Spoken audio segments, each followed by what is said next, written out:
तुम्ही खूप वेळा डाएट तर सुरू केलाय, पण 2-3 दिवसांनी सोडलाय का? पोटाची चरबी कमी होत नाही, वजन काट्यावरचा नंबर हलत नाही आणि आत्मविश्वासही कमी होतच जातो. पण खरं सांगू का, समस्या तुमच्यात नाही. तुम्ही चुकीचा डाएट प्लॅन फॉलो करत आहात. आपण काय करतो, कधी उपाशी राहतो, कधी फक्त सूप पितो आणि कधी पूर्णपणे कार्ब्स बंद करतो आणि मग बॉडी सर्व्हायव्हल मोडमध्ये जाते. आणि आपला मेटाबॉलिझम स्लो होतो. त्यामुळे परिणामी आपली चरबी वाढते. मी आज तुमच्यासाठी घेऊन आली आहे असा डाएट प्लॅन ज्यामध्ये तुम्ही 7 दिवसात 4 किलोपर्यंत वजन कमी करून, तेही कुठलीही पावडर न घेता फक्त घरगुती जेवण करून. सकाळी 6 ते 7 मध्ये आपण मॉर्निंग डिटॉक्स वॉटर घेणार आहे. तुम्ही कोमट पाणी प्लस लिंबू किंवा जिरे पाणी घेतलं तर तुमचं पचन सुधारेल. तुम्ही मेथी पाणी किंवा दालचिनीचं पाणी घेतलं तर तुमच्या क्रेव्हिंग्स कमी होतील. तुम्ही हे अल्टरनेट 7 दिवस घ्यायचे आहे. एकच पाणी तुम्ही 7 दिवस घेतलं तरी चालेल.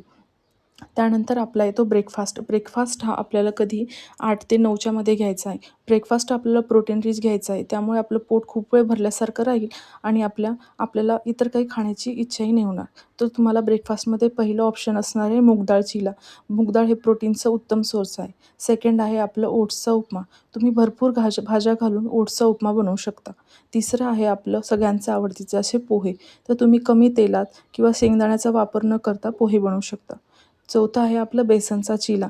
बेसनमध्ये जर तुम्ही पनीरची स्टफिंग करून ग्रीन चटणीसोबत वगैरे पुदिना चटणीसोबत घेतली तर उत्तम राहील. त्यामुळे तुमचं पोट खूप वेळ भरल्यासारखंही राहील. ब्रेकफास्ट आपल्याला कधी स्किप करायचा नाही आहे, कारण त्यामुळे आपल्या क्रेविंग्स कंट्रोलमध्ये राहतील. त्यानंतर मिड मॉर्निंग तुम्हाला स्नॅक घ्यायचा आहे 11 ते 12मध्ये. त्यामध्ये तुम्ही कुठलेही एक फळ घेऊ शकता, पपई किंवा ॲपल किंवा अजून इतर कुठलेही तुम्हाला आवडत असेल ते फळ. त्याच्यानंतर अर्धा ते 1 तासाने म्हणजेच 12-12:30 नंतर आपल्याला 1 ग्लास कोमट पाणी घ्यायचे आहे. त्यामुळे काय होणार आहे, तुम्ही लंचच्या आधी पाणी पिल्यामुळे पोट थोडंसं फुल राहील आणि तुम्हाला जेवणाच्या टायमाला जास्त भूक लागणार नाही. लंच आपल्याला 1 ते 2 मध्ये करायचं आहे. या दिलेल्या 3 ऑप्शनपैकी तुम्ही कुठलेही घेऊ शकता. एक भाकरी तुम्ही ज्वारी, बाजरी किंवा नाचणी यापैकी कोणतीही भाकरी घेऊ शकता. एक आवडीची भाजी आणि सॅलड.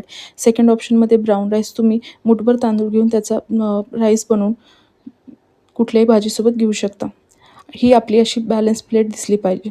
आपल्याला सॅलड आपल्या खाण्यामध्ये इन्क्लूड करायचं आहे, कारण त्यामधून आपल्याला फायबर मिळणार आहे. तसेच तुम्हाला ताक किंवा दही आपल्या खाण्यामध्ये रोजच्या घ्यायचं आहे. त्यानंतर तुम्हाला 20 ते 30 मिनिट वॉक घ्यायची आहे. त्यामुळे तुमचे पचन चांगले होईल. त्यानंतर इव्हिनिंग स्नॅक आपल्याला 6 ते 7 मध्ये घ्यायचे आहे. मूठभर फुटाणे किंवा मखाणा घ्यायचे आहे.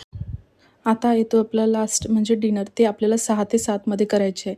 डिनरमध्ये तुम्ही लाईट घ्यायचं आहे. मूग डाळ खिचडी किंवा टोमॅटो सूप, दलिया अल्टरनेट तुम्ही 7 दिवस घेऊ शकता.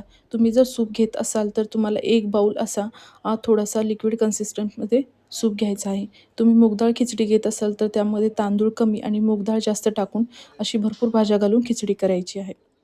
आता आपल्याला बेड टाईम ड्रिंक घ्यायची आहे. ती 9 ते 10 वाजता 1 ग्लास पाणी गरम करून त्यामध्ये जिरे किंवा बडीशेप टाकून चांगलं उकळून तुम्हाला ते पाणी प्यायचे आहे. त्यामुळे तुम्हाला झोप चांगली लागेल आणि तुमचं फॅट बर्निंगही होईल. तुम्हाला जर हा प्लॅन आवडला असेल आणि 7 दिवसात 4 किलो वजन कमी करायचं असेल तर हा प्लॅन नक्की फॉलो करा आणि कमेंटमध्ये आय एम रेडी लिहायला विसरू नका. व्हिडिओ आवडला असेल तर लाईक, शेअर आणि सबस्क्राईब